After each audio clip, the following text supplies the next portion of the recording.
Bonjour Thomas, tu es responsable de programme chez Nacara et tu as piloté deux projets importants, coup sur coup, au cœur de Wezem,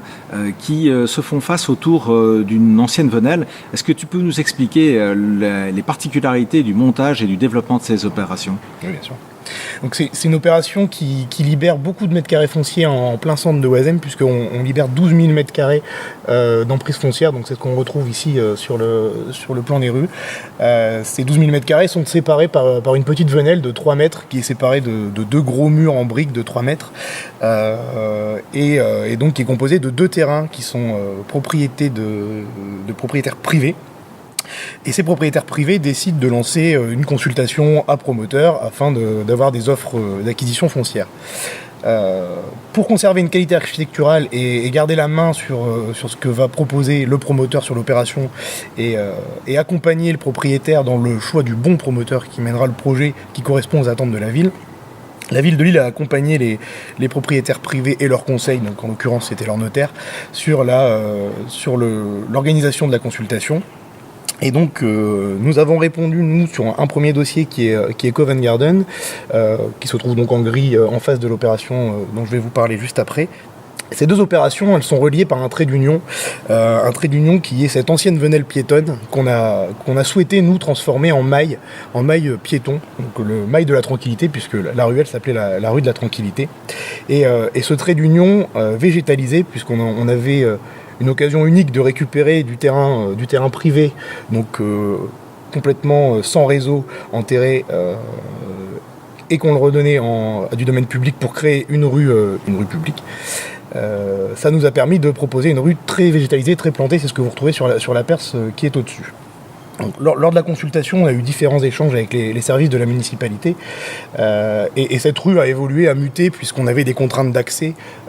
au parking et puis de desserte de la rue et de cohérence des différents barreaux qui relient les deux grandes rues de la ville de Lille. Et elle est devenue une rue circulable. Et cette rue circulable a gardé quand même son esprit végétalisé et cette cohérence végétale qu'on a voulu créer pour liaisonner les deux opérations de Covent Garden et de Camden Garden. C'est ce que vous retrouvez sur l'image qui est au-dessus. Sur la consultation de Camden Garden, le programme qui a été donné à l'architecte, c'est de proposer une granulométrie la plus large possible pour répondre vraiment au spectre commercial dont nous avons besoin sur ce quartier, puisqu'on a une mixité d'habitants qui est très vaste, puisqu'on va des étudiants aux jeunes actifs qui sont en location, donc sur des typologies T1, T2. On retrouve des jeunes ménages, donc sur des typologies plus T3, T4, qui sont des produits un peu standardisés, qu'on va également pouvoir proposer à prix abordable grâce au conventionnement qui est fait sur la ville de Lille avec l'accession maîtrisée. Et puis des logements un peu, on va dire, d'exception, qui sont des penthouses de 150 mètres carrés avec des grandes terrasses de 200 mètres carrés qui libèrent des vues sur la ville que vous retrouvez ici. Et cette granulométrie, associée à ce que je vous ai raconté au préalable sur la nature en ville et réintégrer des espaces verts qui circulent dans les bâtiments, a donné l'épannage que vous retrouvez donc sur l'image ici et sur l'axonométrie qui est ici, qui fait vraiment des socles qui sont en cohérence avec le paysage urbain, donc vous retrouvez ici sur la silhouette urbaine, qui sont des socles en R+3 qui viennent ceinturer l'opération. Et puis on monte doucement en palier et en terrasse vers un R+5 en cœur d'îlot qui permet de densifier quand même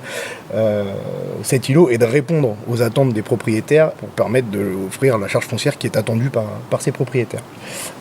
Et donc, en complément de la granulométrie qui a été imposée à l'architecte pour les lots qu'on a commercialisés en direct de Nacara, on retrouve 30% de l'opération qui est réalisée en locatif social, donc avec le bailleur SIA, qui se retrouve dans un îlot dédié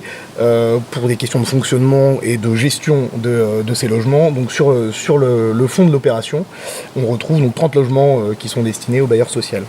On lui a vraiment demandé de créer du lien avec l'opération de Covent Garden qui est en face, que les deux architectures se répondent avec ce vis-à-vis qui est créé par la nouvelle rue de la Tranquillité, et que les matériaux se répondent, qu'on retrouve cet esprit qu'on avait sur l'opération de Covent Garden, donc de volumes bas très typiques du Nord qui sont complètement en façade brique, qu'on a associé à des volumes plus contemporains, plus éclatants, qui sont des volumes en bardage blanc, qu'on retrouve sur les balcons et qu'on retrouve sur les bâtiments centraux, pour vraiment créer du lien et donner une cohérence à cet ensemble urbain de 12 000 m² qu'on retrouve en cœur de ville.